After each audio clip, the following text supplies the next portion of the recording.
mean, they're bright enough. You've probably seen them crawling around your yard lately. Thousands of fuzzy yellow caterpillars are creeping across the valley, crossing roads, falling into pools, and even getting into homes. Fox 10's Stephanie Bennett is on the beat tonight to tell us why they're here and what's going on. Steph?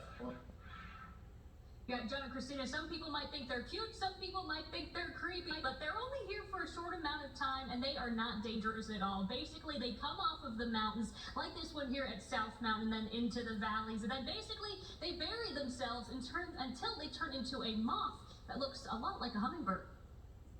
The whole mountain looks like it's undulating with yellow as they're coming down, and they come really fast. Kelly Athena has been studying these caterpillars in her Ahwatukee neighborhood for years, not only observing them, but rescuing them from harm's way too. And they'll be crossing over to the south side. So I just took a bucket and filled it up with about 100 of them, and then I go across the road and let them go in some of the spiderling or the other bushes that they like.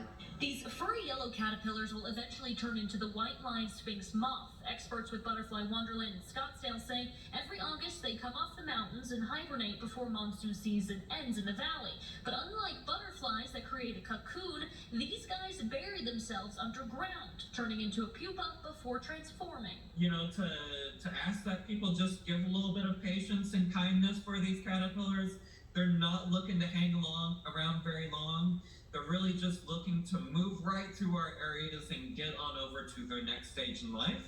Kelly says these caterpillars are relatively harmless. They won't chew through clothes or food, but love Arizona's natural desert vegetation. But back in the day, they were an edible delicacy. Thomas Hunter, who was the first man to bring cattle to Arizona in 1868, he came over the ridge and he looked down and he saw about 250 Pima women in a line. They were out gathering mesquite beans and putting them in their baskets, and around their necks they had beautiful necklaces.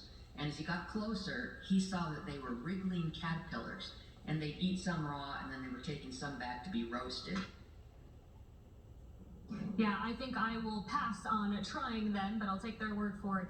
Now, so they're not here for very long, but if you do have them in your backyard, just leave them be. They'll be gone in just a couple of days if you've got them. Don't call an exterminator. But if you see any that have fallen into the pool, just use a net, scoop them up, and put them back on some bushes to the side or some vegetation. And if you see them in the street, maybe use some latex gloves to pick them up and move them along. They do emit sometimes a little bit of a green goo, and their hairs can get pretty much everywhere. In Ahwatukee, Stephanie Bennett, Fox 10 News. Well, you've got your weekend planned, Christina. Oh my God.